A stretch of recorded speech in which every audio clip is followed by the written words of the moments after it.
So ayun mga sir, no, mula dito sa entrance mga sir, ito yung sinasabi nating isa din na dayo ditong view deck sa may part ng Lanusa, Surigao del Sur. So yan, makikita natin sa may entrance nila mga sir. Makikita natin. Tatas view deck overlooking. So meron silang overnight dito mga sir. So entrance fee nila is 20 pesos. So meron din silang contact number na nakalagay, no. So mula sa may area nito mga sir, yun yung sinasabi kong kalsada papuntang Cabadbaran City. So hindi ko sure kung tapos na, pero may makikita akong mga heavy equipment, mga dump truck na nasasalubong. So siguro mga sir, continuous yung gawa doon ng kalsada papuntang Cabadbaran City. So yung makikita natin mga sir sa labas, yan, makikita natin yan. Merong nakabakod yung view deck dito. So yung dung part naman mga sir is pababa doon, papunta naman yung palabas na ng sentro ng Barangay Agsam, and papunta naman siya ng yung isang view deck doon, yung Lantaw sa Agsam. So mula dito makikita natin, ito yung pinakabungad ng entrance nila mga sir. So yan, papasukin natin mga sir. Magbabayad lang tayo ng entrance fee na 20 pesos bawat isa. So pwede na tayo maka-access doon sa loob. Nung ganda ng view doon sa loob mga sir. So ipapakita natin sa inyo para meron din kayong idea, no? And may second option kayo. Makikita natin yun. Pagpasok nyo dito, Tatas view deck, makikita nyo agad. Tapos yung entrance fee nya 20 pesos. So, pagpasok nyo mga sir, ngayon makikita natin yung sniper natin nandito. Pinasok natin yung motor. So muna tayo dito mga sir. Yung dito, pwede kang mag-overnight, and then yung entrance fee nya is 20 pesos per person.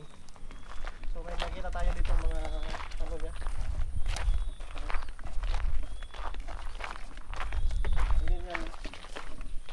Yan mga sir, yung makikita natin. Yan. Yung ganda ng view dito sa Tatas view deck. So tingin ko hindi pa siya talaga fully developed, pero pwede na rin para sa mga gustong mag-relax, pwede naman siya. Ganda naman din. Pupunta tayo dito na part mga sir. Ganda ng pakita mo. Ganda ng mga pagkalagay ng mga flowers. And then meron din ditong mga table. Yan. Yung mga ginagawa ng table na pwede dyan tambayan.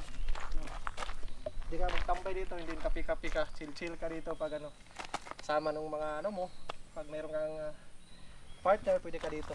So siguro ang ganda dito. So yun, makikita natin dyan, puro puno yan. And then punta tayo dito, let's go. So pinapakita ko sa inyo ito mga sir, para gusto nyo pumasyal dito. Anytime pwede kayo pumunta, open naman sila nandito Sunday. Ito yung pinaka-highlights dito mga sir, yung view deck nila mismo. So yun, kita lang natin.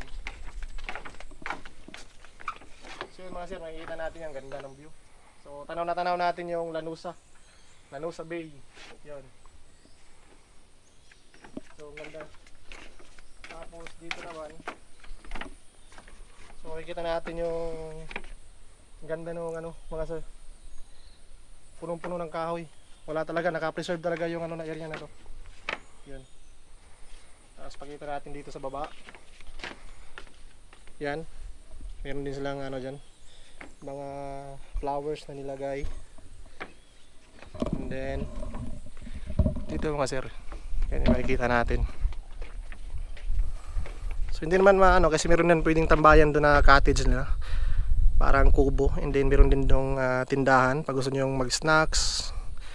Meron din doon mga part na doon na pwede nyo bilhan ng mga snacks, no? Meron din itong tambayan. And then dito mga sir, pwede kayo ditong mag chill, magkape or mag-snacks kayo, pwede kayo dito. So habang pinapanood na yung view, ng ganda ng view dito mga sir, yan. So, tanaw natin yung area na yun, yung sa may dagat na part. And dito naman is yung, grabe, kapal ng mga puno mga sir. Tapos dito, tanaw natin yung sa baba, napakataas. So nakakatakot mga sir, no? Yun. So grabe, ang lalaki ng mga puno dito mga sir. Talagang hindi siya naka-preserve talaga. Tapos dito makikita natin yung sniper natin, yan. And then mga flowers. Yun, may mga plug pa mga sir. So napakaganda ng area mga sir. Actually hindi pa siya talaga totally fully developed, pero pwede na siyang kung medyo punong-puno doon sa kabila, sa Lantaw sa Agsam, pwede kayong pumunta dito. So masarap din naman siyang tambayan mga sir. Yan, pwede kayo dyan magkape, mag-snacks, soft drinks. Dito. Ganda.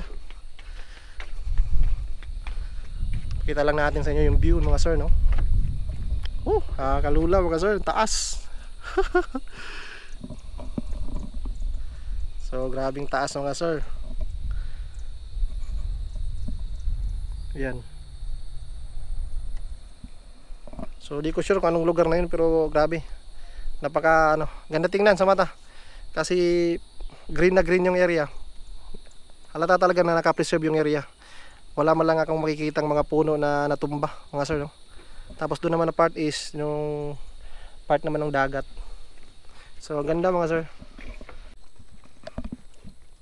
Tapos mga sir, pag nandito na tayo sa may baba na part, yun, makikita natin yung may mga hagdanan dyan pataas. Tapos may mga plug. So ito yung makikita natin mga sir, yung pinaka view deck nila. Yan. So yan mga sir. So nasa baba na tayo na part doon sa may tatas view deck. So sa gustong pumunta nito mga sir, mura lang naman yung entrance fee, 20 pesos lang. So mag-enjoy na kayo dito sa loob. So kaya ko pinapakita sa inyo para meron na kayong second option, no? Bukod dun sa Lantaw sa Agsam, yung Lantaw sa Agsam dun lang na part mga sir, katabi lang nito. So yan yung view. Grabe ganda.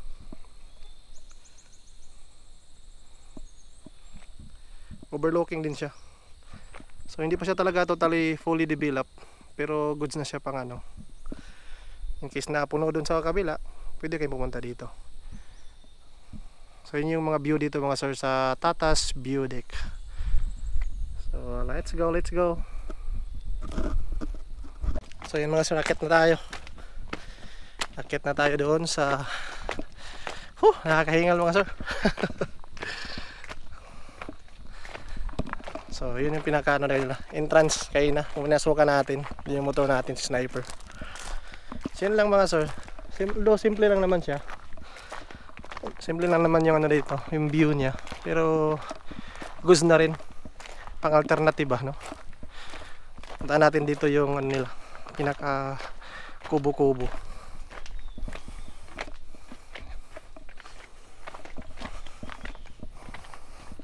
So dito pwede kayo magtambay-tambay mga sir.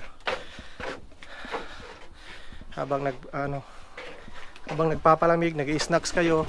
So yung tanaw niyo yung parking. Pwede kayo pumark doon, nakamotor. Tapos doon kalsada. So yun yung dito mga sir. Tapos pwede pumunta doon sa may view deck na party lang, picture kayo. And dito mayroon din dito may tindahan din dito.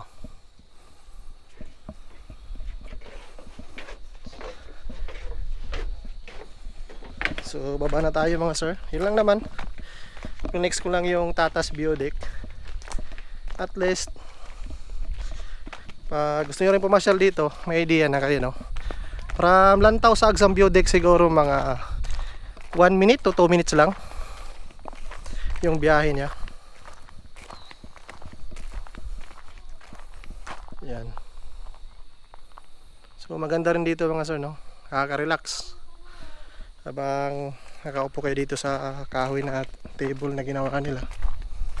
Tapos ganda ng mga maraming flowers, no?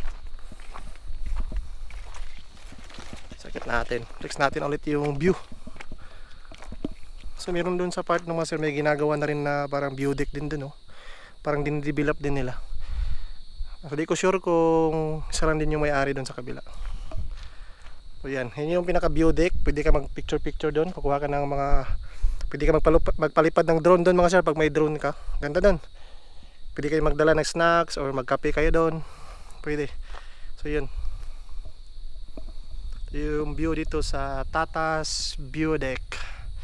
So located pa rin ito mga sir sa may kilometer 5, Barangay Agsam, Municipality of Lanusa, Surigao del Sur. So yun lang mga sir, and kita-kits sa mga next nating biyahe and sa mga next na view and mga spots na pupuntahan natin. So let's go and ride safe sa lahat mga sir. God bless.